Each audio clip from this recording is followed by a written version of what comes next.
Good morning, everyone, and a warm welcome to you. My name is Shama Banerjee, and I'm the Senior Editor at Nimbus 90, and we are delighted that you're joining us this morning for our very first episode in our networking series, In Conversation with Digital Leaders.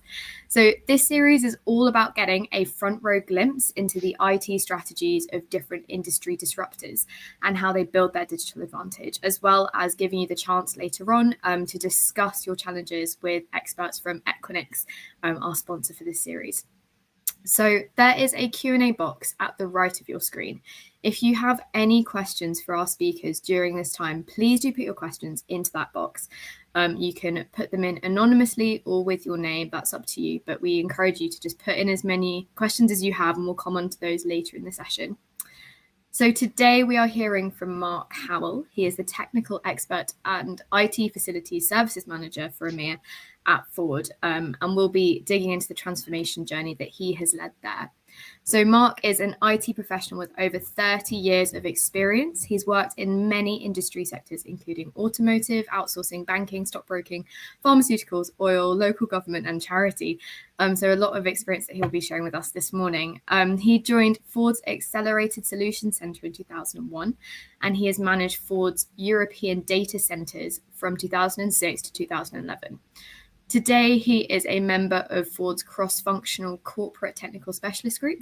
He's recognized as the IT facilities technical expert, and he's responsible for the planning and engineering of informations and communications technology facilities for EMEA and process improvement globally. So, Mark, thank you so much for being with us this morning. Thank you for inviting me, and welcome everyone. So I'll now hand over to Matt George, who is the Director of Segment Marketing for EMEA at Equinix. He will be chairing the discussion. Matt joined Equinix in 2012 and is one of the company's global subject matter experts. He sits as an overlay between the sales and technical teams, and he advises companies on the ways to improve connectivity, global reach, end user experience, and cloud enablement through deployment on Equinix's global interconnection platform. So Matt, I will hand over to you. Thank you so much for being with us this morning. Thank you, Shama. And yeah, welcome everybody to the first of these conversations. One of the great advantages of working at Equinix is that we work with, such a wide variety of companies across so many sectors using our interconnection platform. And I'm actually delighted that, we have such a global brand to start this conversation. So Mark, personally, thank you for joining this and, being able to share your experience and insight with us. So, digital transformation is certainly not new, but I think in the last 12 months, all of us from a business and a personal point of view have experienced unprecedented disruption in both our personal and business lives. But to start this conversation off, what are some of the sort of key shifts that you've seen in sort of infrastructure and planning over the last 12 months, and have they really been accelerated? Have you sort of adjusted what I would call your transformation roadmap? Yes, thanks, Matt. Welcome everyone. Yes, we certainly have changed things. I think everyone who used to travel around and go into the office and has seen things change. Many of us are working from home. If you're not don't have a site specific role, but working in a factory, then you can work from home. And immediately that gave us challenges with VPN and access and so on for those people. So there was quite a lot of work that had to go in by those IT teams to just really open up the network so that people could join from home, and all the collaboration tools, the acceleration of those things. But how we do things changed as well. We can't travel, and so we're trying to transform our factories from the conventional factories that we used to run to factories that are really operating with technology. That's happening now, but we can't visit. So if you're trying to build a computer room or a data center, depending on what you call it, but something that hosts 20 cabinets on site, normally we'd be making a number of visits, and you can't do that. COVID stopped us doing that. So how do you do those things remotely? And we've used a lot of collaboration tools. We've tried various ways of communicating. So started off with the obvious things like FaceTime and Skype and so on, so we could do video, and then someone showing us what they're looking at. We tried Microsoft Halo, use that with here in the UK with a ventilator challenge, and where we built ventilators or assembled ventilators very quickly for the government. So we tried many different tools, including WebEx Teams video, to enable us to see what's happening at a remote site and being able to help guide and steer those people locally and our suppliers. So, things change there, but also in our office environments, those offices that we had in the capital cities around the world, suddenly we didn't need all that office space, and we realized that we can run the business with people, not working in the office from working remotely. So a lot of transformation happening in all those offices, downsizing offices, moving from one office to another. So big changes there. Along with all the other changes that we're seeing, with electrification for vehicles and autonomous vehicles, launches of new vehicles. So, for example, the Mach-E, and we've been launching those vehicles, but digitally and online. And the F-150 Lightning, which is the first fully electric big truck, although it was broadcast from world headquarters in Dearborn, Michigan, it was all done online, and everything's done online today. They're not released at motor shows anymore. So huge change. I think you're on mute. I was making sure everyone could hear Mark, so I do apologise. So you've given a couple examples there of probably, I think, things that you might not have done if it hadn't been for this, I suppose, this forced situation. But there's two sides to this. There's the technology. I think a lot of companies like yourselves have proved that technology can enable us to work differently, but there's also the people perspective as well. So what have been the key challenges between balancing a shift in technology and then getting people to maybe readjust their working practices? So the biggest challenge for us with the technology is actually obtaining the chips, to build the vehicles, but also, when we buy lots of equipment from all the major suppliers, and they have the challenge as well. So the chip shortages it has a big impact, and lead times for new equipment. So if we're putting together a new site with new equipment, we've got those lead times from telecommunications perspective, from Cisco, getting the equipment. It's impacted our tech refresh program.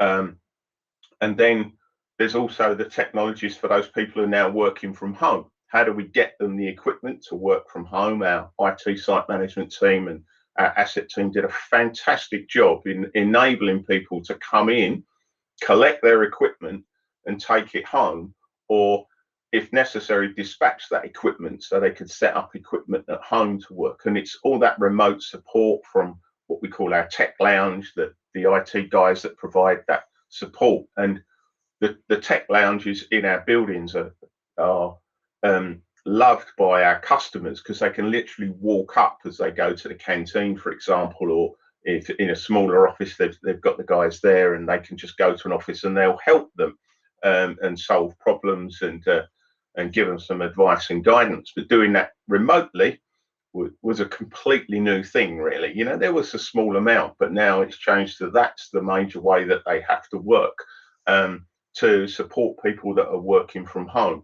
And then, and also just the tech refresh of equipment. We're rolling over a lot of equipment for all of our users around the world, and they need to get that equipment, and it's not a simple thing. Even when you change your laptop, often you have to change a docking station and things that go with it. So there's been quite a lot of challenges there, but the team has done a fantastic job, and they've overcome those things.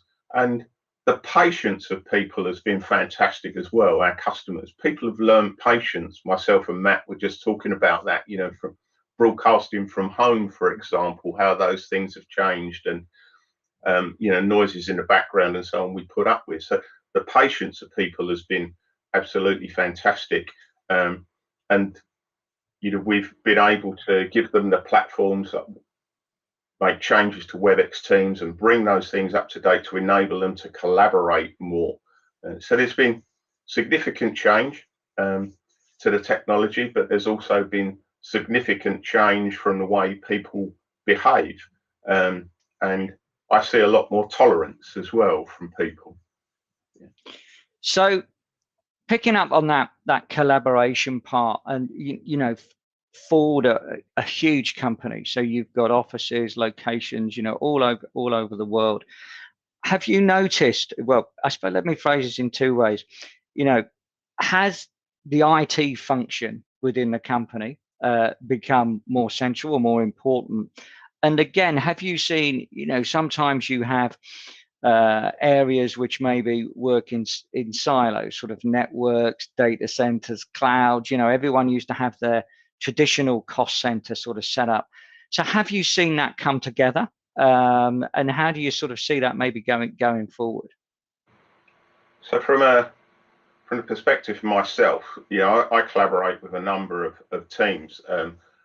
Our properties department and the companies that work with those, and also our local site teams. So if it's in a factory environment for for example, and there's normally two reasons we're working with them. Either we're re-engineering the factory, ready for a new product, and when we start out, we're still building the old product, but there's a lot of work that goes into re-engineering a factory to build a new model or a new completely different vehicle.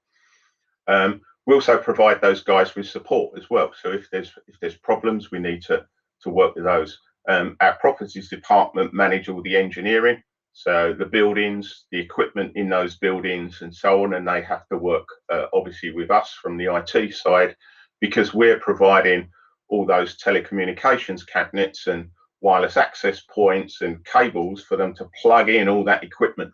Because today, you know, even things that you wouldn't think about being connected to the network are connected to the network. So the robots that are building the vehicles, things like in the production process, we use a lot of compressed air, we use a lot of steam. All those systems are computer controlled today. So they are connected, and we can also see obviously all the IoT coming, right? So there's a lot of work on IoT, and if you look at some of those areas where IoT is used, you take engine manufacture, for example, you can have over 100 cameras all looking at the product to try and make sure that the quality is right, the engineering is right, and they can focus on those things. But all that data is coming back. The alignment of panels as vehicles drive down the line, you know, there's cameras that can check panel alignment, the gaps between the panels, and so on.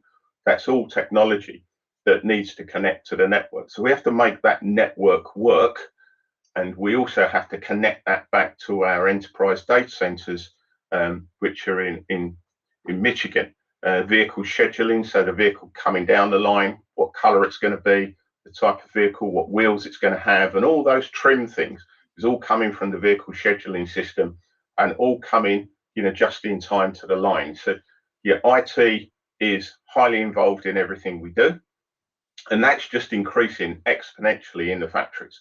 The days of being able to run the factory when it's not connected to the network are long gone, right? So it's a big disruptor for our factories, but it's also in our product development. The engineers that are designing the next generation of propulsion systems and the next generations of vehicles, you know, technology is everywhere, and we have to make all that work.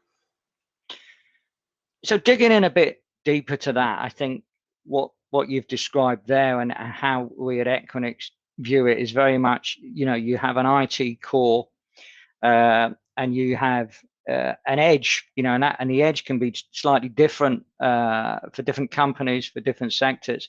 So, how are you connecting those, and how are you sort of making them efficient? Are you sort of using them? Are they always on, so to speak, or are you moving more towards like that mixture of physical at the core, maybe more virtualized at the edge? Could you explain a little bit more about that for the audience? So, answer to your first point about always on, no one, probably for 4 or 5 years, asked me about an SLA, an availability, 5 nines, anything like that. They don't ask, right? They just say, it better not go off. If I talk to a factory manager, keep it on, because when it goes off, vehicles or engines or whatever the product is that they're making stop coming off the line. So that's a real issue for us, and everything backs up. So and even in our parts system, where we have to provide parts to dealers and customers, if their vehicle's not working, often they're not earning money. They can't get to work, or their van's off the road. So your local plumber can't turn up at your house and fix your central heating because his transit's not working. So it's important to keep all that system flowing. But it's, how do we connect those things? So we've built 2 brand new enterprise data centers. They're operational. We're closing down our old ones and repurposing some of those one of them into our laboratories for development of new systems, etc. We've changed our model for hosting. So we use colos, like mainly Equinix around the world, not only Equinix, to host our telecommunications network. So we've got core points in, for example, here, London and Frankfurt, where all our sites come in and they're connected to both. So we've got resilient network there, and we use Equinix's network, and we use other networks to make all that come together globally. But then we connect out to our sites, and at our sites we need equipment as well. So we're moving to a hybrid model where we had no hosting in those colos. We've now started to move servers and storage into the colos away from our sites. One of the lessons we've learned over the last year is companies, the big colos, like Equinix, can do a better job of maintenance than we can do. And I mean maintenance of things like power systems, UPSs, cooling systems, etc., because the protocols in the countries and also at our sites make it difficult to get people to site. If you take on the continent, for example, in Europe, it's not unusual for, say, an air conditioning engineer to drive across 2 or 3 borders, perhaps between France, Belgium, Germany, during the day.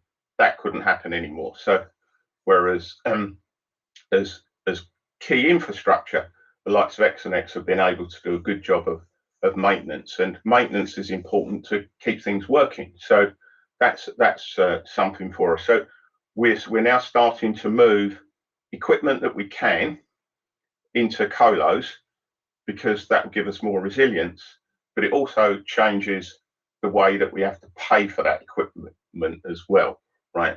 If I build a facility at any of our sites, that's CapEx. And I've spent a lot of time talking to bankers and various people about how could we fund our edge facilities.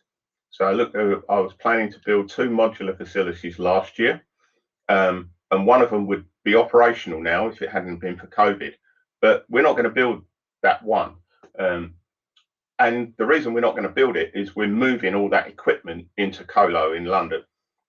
And the reason for that is we didn't want to spend our valuable capital on that site as a company. We really wanted to spend that capital on building products. And so we reevaluated how we do things. As I say, we did look at how we could fund that of a lease model, putting it onto the expense side, so project expense and operating expense. But we really struggled with that. The banks want different information to what they had before to offer a lease, and our global IT partners were not able to work with us and make that happen. So yeah, we really like small colos on our sites, right, dedicated to us, that would work for us. But we can't work out how to fund that in a way that works for the company. So we have to do something else. So it's a hybrid model of equipment on site. We're trying to keep that as much as possible to just telecommunications, and keep servers and storage elsewhere. At our factories, we still need servers and storage, and we will do for the foreseeable future. But we will limit that to what we absolutely have to have at the edge. And possibly, we see this really at the edge, on the line, in the factory. So it's how do we do that? We've been re-engineering our policies and our standards to work with the way that technology is working today. But it's all about money, right? It always has been. Yeah, we have to work with the finance and accounting guys, whether they're internal or external, because we have to balance the books. And so we want to focus our capital on, as I say, products, things that help the customer, not IT, really, if we can help it. So we want to get that all onto expense. I think that's a fascinating insight into how, because when you look at Ford, it's the history of the company, and we were talking earlier about people who work for Ford. There's generations of people who work for Ford. So to have a company that is so sort of ingrained with history, but also is capable of transitioning, adapting technology, I think is a fantastic story for the audience to hear. And one of the things I wanted to pick up on was this, which I suppose at Equinix we call it this notion of flexible IT. We long believe that you need an ecosystem of partners that you're connecting to. You need to bring in your supply chain, but this shift from capex to opex, I think, is something that a lot of companies are looking at now, because it's not just about buying more physical IT. It's not just then about putting that in a co-location. It's actually about using it as and when you need it. So, going forward, and I think it's when we look at going forward, because we've come through so much disruption, how do you plan your sort of cycles? Or is it 6 months? Is it 12 months? Because of the setup you've got, can you adapt much more quickly? Do you feel I suppose, very difficult to sort of say at the moment, but do you feel in a better place to be able to adapt with the learnings that you've gone through? Yeah, we've been learning. We're always learning, right? But for the last, I would say, since 2015, we've been learning about how do we build new IT facilities or re-engineer existing facilities quickly. And we went down the modular route, and we constructed modular data centers at our factories, our edge sites. And we've done that in a way that they can be expanded, so that if we needed more space, because things change, so we knew we might have to grow. So we looked at the footprint and how we would be able to make that happen. We also looked at how much power, A and B power. So how do we do that? One of the things that we learned from what we're doing is, today, if I was building a modular facility, and you would see this from Schneider as well, where they call them energy centers, we build 2 separate power rooms. So those power rooms that have the power coming in from the transformer and going through the switch gear and the UPS, etc., to the data hall, which may not be that big. Can only, we have facilities that have got just 15 cabinets, right? So, but those facilities, the power coming to them is coming from 2 separate modules, power modules, which are then connected back to, as I say, the transformers and generators. But we learned to separate those, which means that if we need to upgrade power quickly, we can swap out an energy room over a weekend, lift it up and move it away, bring a new one in, and that we've upgraded one of those power rooms and reconnect it. And we can do that in that 24/7 always on model we're still running. Okay, we haven't got the resilience of 2 rooms, but we can do that. And the following weekend, you could change another one. So we've worked out how to do that. But building those facilities, it costs, let's say, at macro level, about $3 to $3.5 million to build one of those facilities for 20 cabinets, with 2 power rooms, backup generators, and you may have to do some other things, like in Africa, build a big canopy over the top because of the sun. And then there's all the other work that goes around it in the project management and construction and so on. So and then moving the equipment from the old facility to the new. So you end up spending somewhere between $4.5 and $5 million. If you multiply those numbers up across all our factories that we want to upgrade, it suddenly becomes really unaffordable. So how do we do that differently? And one of the things we've done is we signed up with Google. So we're going to be putting a lot more with Google, as well as our colos. As I mentioned, we're going to bring stuff into those facilities. And we're really looking at how do we do these things on our sites, and how do we use our money to the best advantage of the company. We try to plan over that next 5 to 10 year horizon, but the reality is we're going through the process at the moment. We're well into it for the money that we want to spend next year on tech refresh and on our facilities, and that includes things like replacing air conditioning units, UPSs, and those sorts of things that have come to end of life. And that's a big cost on its own as they're coming to end of life. And we see that end of life shortening. Then the days of equipment wearing out because the bearings are worn out and so on is going away. What we're now seeing is the firmware is wearing out. So you can't upgrade the firmware or the software. The device now as a risk, and many of your customers out there probably have a big security risk, because you can connect pretty much to anything, and then you're on the network. So those vulnerabilities in M&E are a big issue for any company that has those things connected. And it's not just from the data center side, it's throughout your business, air conditioning units and so on. So yeah, it's trying to find the money for that, but also to move us forward. So we're looking at that very closely. But things come along and hit us, the chip shortage, being able to make vehicles. We've had a lot of factories closed because we've had no. That stops the revenue coming in. That makes us quickly think about, what can we not spend this year? And let's think about next year, right? That makes another issue. We haven't got the revenue coming in this year, so we not only can't we spend it this year on projects that we planned, we can't spend it on projects next year, but we need to move the company forward with new products that appeal to our customers to keep their businesses running. And the IT is now also in the vehicle. It's everywhere, right? Our applications that they've got on their mobile phone, they can control their vehicle and manage their fleet. All those things require us to put that infrastructure together, as well as the application suites.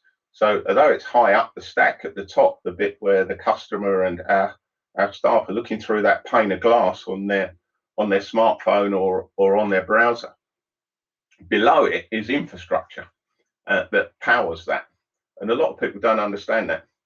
It still amazes me that people think that when they make a phone call from their mobile, it just literally connects to that next phone. They don't realize it's going through at least one data center and probably many, many more. It amazes me.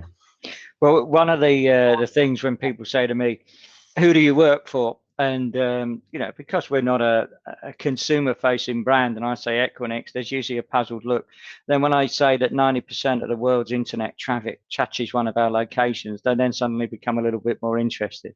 And they become, just as even more interested when we talk about the customers like Ford and Netflix and Zoom, who we work with as well. So I know we're coming to the end, Mark. I just wanted to say, if anybody has a burning question, you can pop it into the chat and we will see it, or we can take it into some of the sessions afterwards. But my last question, I suppose, because we've got in the audience, we haven't just got people from the automotive industry, we've got people from a cross section of industries. What I suppose if I was to say to you, with sort of partners and vendors that you work with, that Ford would choose to work with, what are the things that you're looking for in the future? Maybe not how you choose them, but how do you expect your vendors and suppliers to approach the world that we're all in, the changing world that we're in? Well, the first thing is we need vendors that can collaborate with us and do that in a way that's really constructive, and help us move from where we are today to that sort of vision of the future. Not just delivering us a point solution that they know is tried and tested and works today, that they have a mindset of being able to collaborate, being able to sort of set a future vision and come up with ways of making that happen. So, for example, when we send out an RFQ or a technical specification to deliver us a solution, we always give that partner the opportunity to, one, we expect them to reply to the technical specification and deliver us something, but we give them the opportunity to provide a different way of doing things, one or more, and a perspective on doing things differently. And that often helps that conversation about, what we're doing, and can completely change our view of how we're going to do so. So if we're digging a trench, right, for example, coming onto a site to move a wide area network connection, or to bring a wide area network connection on site, I'm not expecting to see lots of alternatives, right? But if we're looking to build a new IT facility at one of our locations, I would expect them to come forward with some new ideas, how we can do things differently or make it more resilient, how to lower the cost and those sorts of things. But when we come to how do we make the technology in our vehicles work, or the way that we, our applications work, again, we're looking for those companies that have got a fresh mindset and can put forward ideas of how to do things differently, because that's what we're trying to do in our business. We're trying to power our vehicles differently. If you get in a Mach-E, for example, like a Tesla, it is completely different. It is like no other vehicle. We haven't just lifted the hood, put bonnet, put batteries in it, right, and some 4 electric motors or 2 electric motors. It is a completely different new experience. So, those things are changing, and that's what we need to do. We have to have a mindset within the company of how do we change things? How do we change things for the better, to make the product better, to make the customer's life easier, so all the things that they want to do are easier. And although we have hundreds of thousands of people, we don't have all the brains in our company. We need people to help us and to guide us and to share those ideas. Inspirational people. Thank you. I think that's a great point, and I think so many industries can learn from industries outside their sector as well. Mark, thank you for sharing your insights, your experience. I do have one other question, which is a little bit off piste, but what's your score prediction for tonight? Yeah, that's a challenge, isn't it? My son's football club, one of the trainers he's in IT, funnily enough, works for the local police force, but he's from Denmark, so he's got a completely different view to me, and he's going to the match tonight because they've got tickets. But I'm hoping we win.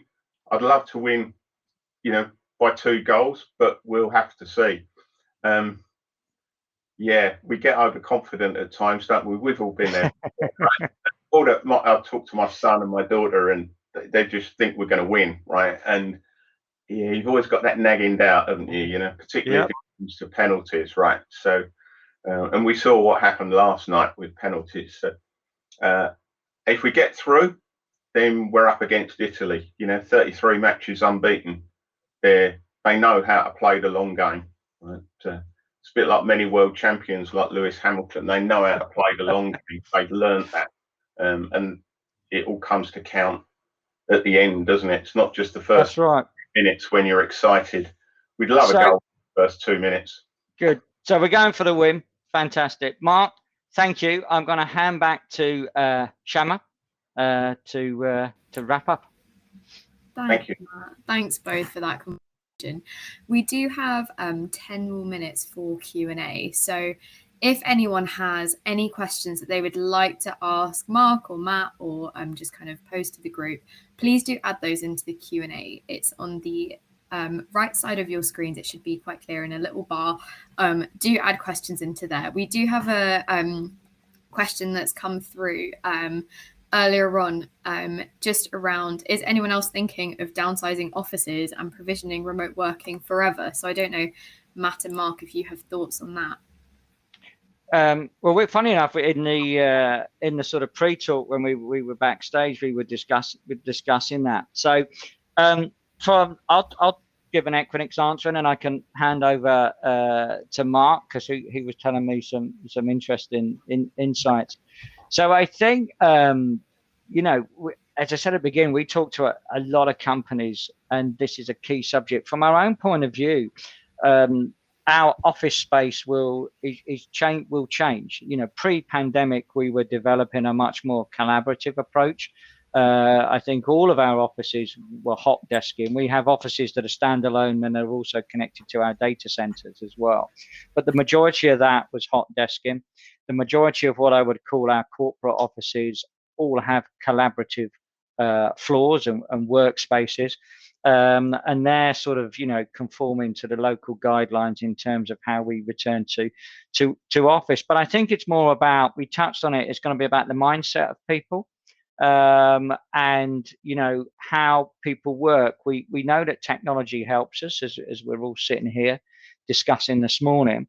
But it's, you know, what do you miss? Is it that face-to-face contact, and how will that sort of change the working week? So I think you're going to see models where people may be in the office once or twice a week, but there has to be a sort of a collaborative reason. You don't want to go into the office and just do a load of Zoom calls. So I think that's, you know, that's sort of how Equinix will operate. Mark?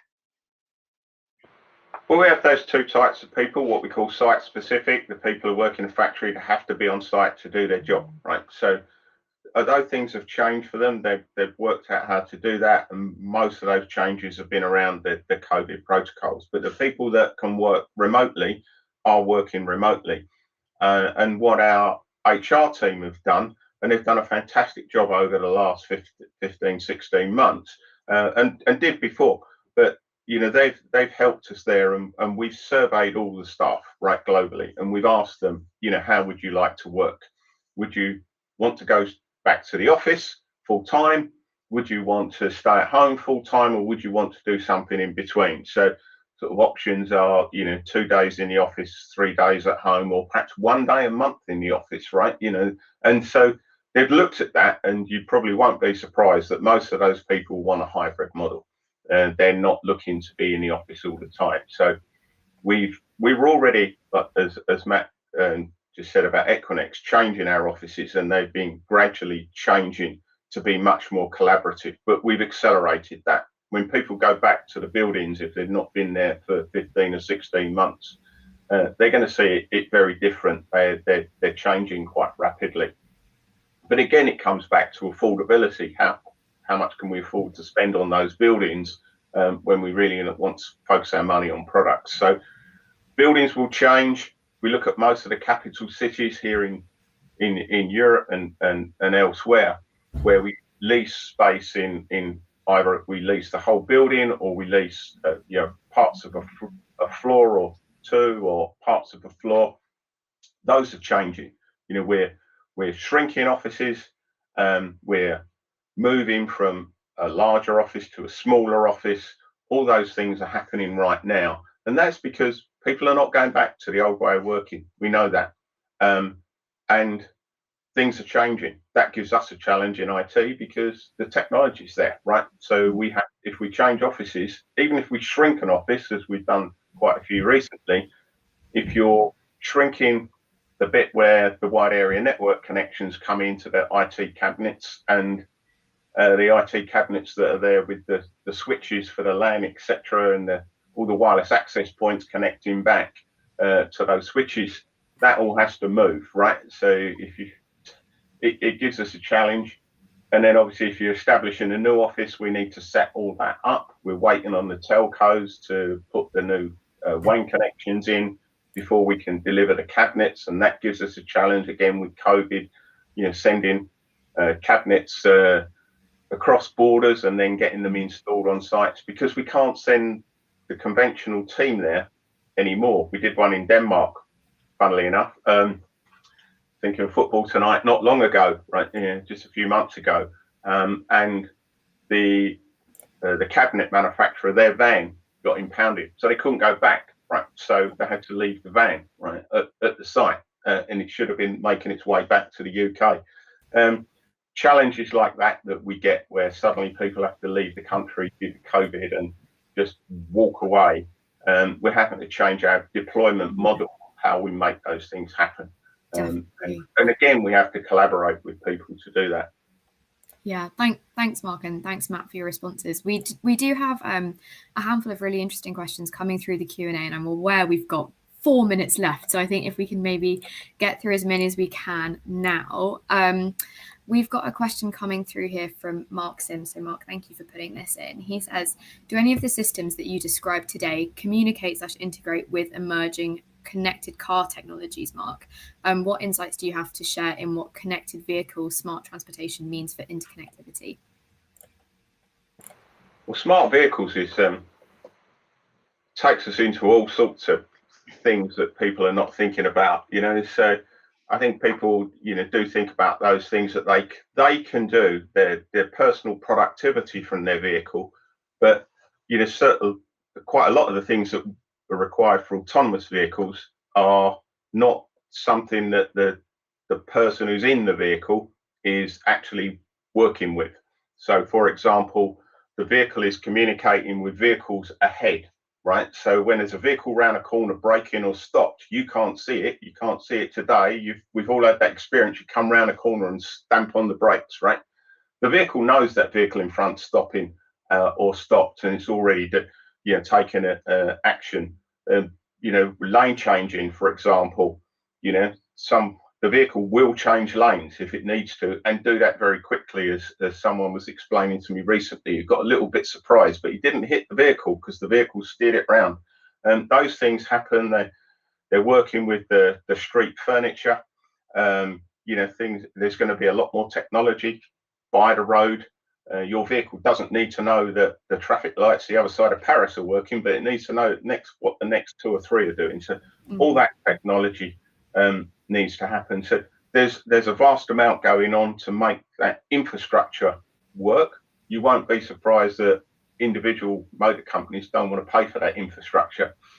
So it's how does that get funded in the country? We see the struggle with funding charging points in the country. So it's similar for that technology. So there's a lot of things changing. Even insurance, right? If you're not driving, why can't your child go to school in an autonomous vehicle? How does that work? Is that child now the driver, right? The insurance companies and the governments are struggling with those things. How do they make all that work? You don't have to be a competent or even have passed a driving test to be in an autonomous vehicle, really. So all nice challenges. Well, we have 1 minute left. I would quite like to cover one last question before we close. This is from Mike Oxborough. So Mike, thank you for this. He's asked, you talked about SLAs. Plant management said it can't go down, but problems happen and things will go down. How do you square that circle? We have to explain things to them as well, how things work. The simplest thing is, if we don't have any electricity, the technology doesn't work, right? It either needs power from the power company, power from an on-site generator, or power in an interim for a UPS, right? So how do we make that happen? And we can talk to them about that, but if you were to just try and make it always on, then every single IT device would have 2 power feeds. You'd be looking at a tier 4 level of infrastructure like we have in some data centers at the edge switch. it's just not affordable, but it needs to get explained. So they have to work collaboratively together. When are they doing their maintenance? When are they turning things off? They will turn the factory off, right? So how do we do that? And it's the same in offices. Transformer testing has to happen, right? So that's the time when we need to work together. And we have an annual schedule. We can see when those transformers are going to be turned off, and we have to take those maintenance actions at the same time. And sometimes synchronize installing equipment or replacing equipment. It's just again about collaborating and working together. Definitely. Well, Mark, thank you so much for your time this morning, and Matt, for you as well. I don't know, Matt, if you have any closing remarks.